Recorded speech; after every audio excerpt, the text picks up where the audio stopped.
Hi everybody, I'm Moody Boo and I'm back with another house review. And this is the House of Creed. Now I have tried several from the House of Creed, but I will say it was right when I was getting into niche perfumes 12, 15 years ago, really getting into them. And one of the things I felt I didn't appreciate about Creed at the time was there was a real ambergris, kind of a dry down, in my opinion, that put me off. I didn't appreciate ambergris back then, and it might have been real ambergris, I don't know. But I didn't care for most of the Creed line, and I tried probably 10 of them 12 years ago or something, and I didn't care for a single one of them. Now I did blind buy spring flower. Huge mistake. Huge. Big peach, green apple, some other BS that I can't stand in a perfume. Audrey Hepburn, loved it. Thought I would love it. Couldn't stand it. And then I've also a Ventus. It's okay. It's nowhere close to, I don't think, their best fragrance.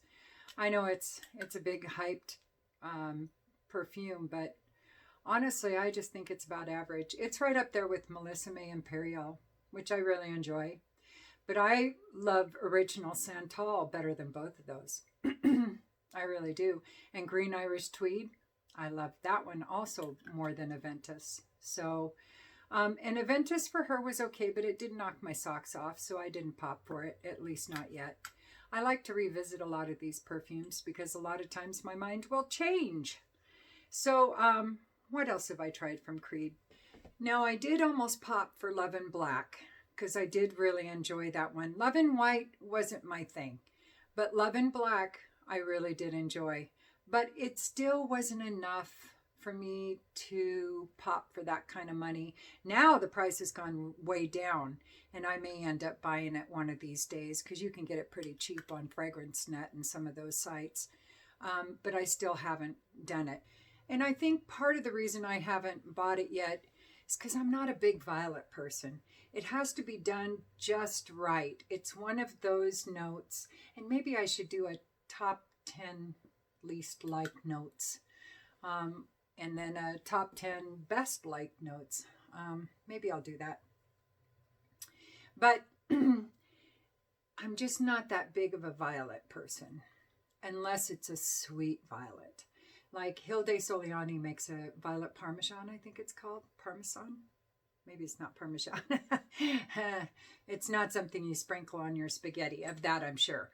But that one I love. It reminds me of when I was a teenager. They at the gas stations right next to the cash register, they used to sell these little tins full of these sweet violet candies, and I loved those things.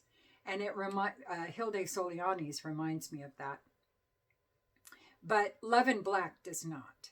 So I just haven't quite made it there. And I've gone through my samples. I've gone through 2 samples. I need to get another sample because I haven't tested it in years.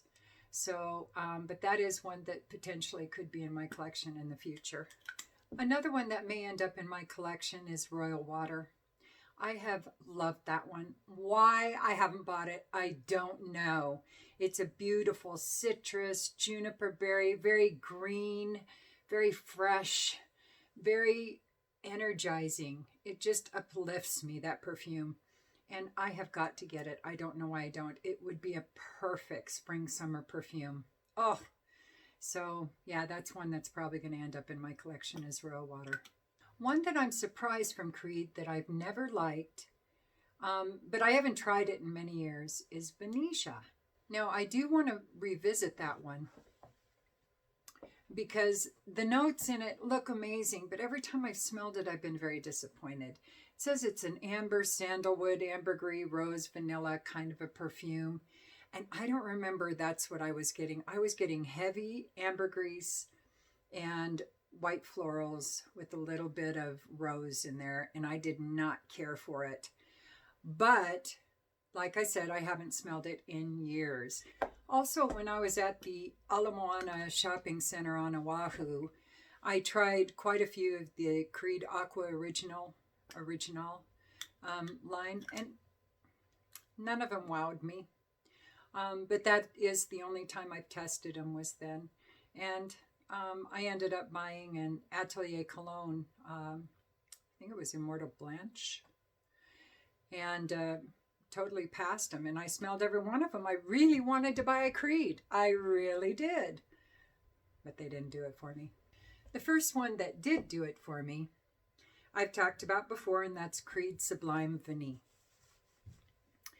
This is a beautiful citrus, tonka, vanilla kind of a perfume. But for me, it's just this uplifting, sweet citrus, beautiful vanilla perfume. Oh, man. This is very pretty. And honestly, it's so weird. But this one, at first, I was a little disappointed in. I don't know why, but I was really into thick vanillas. And I didn't appreciate the fresh, citrusy, lighter kind of vanillas at the time. Now I am all up over it because this one I wear in the spring and summer. I don't even touch it in the winter or fall because in colder weather, this doesn't perform as well as it does when it's hotter outside or warm outside. And then it performs okay, but it blooms. It's the projection of it gets much better and lasts longer in the warmer months than it does the cooler ones. Oh, this is so pretty. Totally unisex too. Love Sublime Vanille. When this runs out, I will be getting a full bottle. All right, next up. The next one is an all-time spring-summer favorite as well, and that's Virgin Island Water.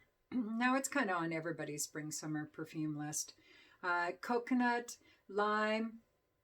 Here we go again. You put the lime in the coconut and stir them all up. You put the lime in the coconut and stir it all up. Say, da-da! Anyway, it's a boozy lime coconut, sweet, refreshing, gorgeous, wonderful, unisex, beachy, perfect for spring-summer perfume. And performance on this is really good for me, which is saying something for a spring-summer perfume.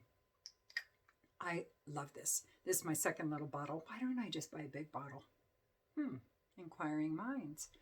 And there's another one that when I run out, I should just buy a big bottle too because I'm so wacko over it. All right, Virgin Island Water. Next. The next one really surprised me how much I liked it. Really surprised me. And it's kind of a polarizing perfume. And that's Royal Princess Oud. Now, the voters on Fragrantica have made violet and bergamot the two main dominant notes in this perfume. I find patchouli, oud, bergamot, and violet to all be blended and be equally as important. Oh, did I do a shiny thing again? Anyway, equally important and equally detected. This is so pretty.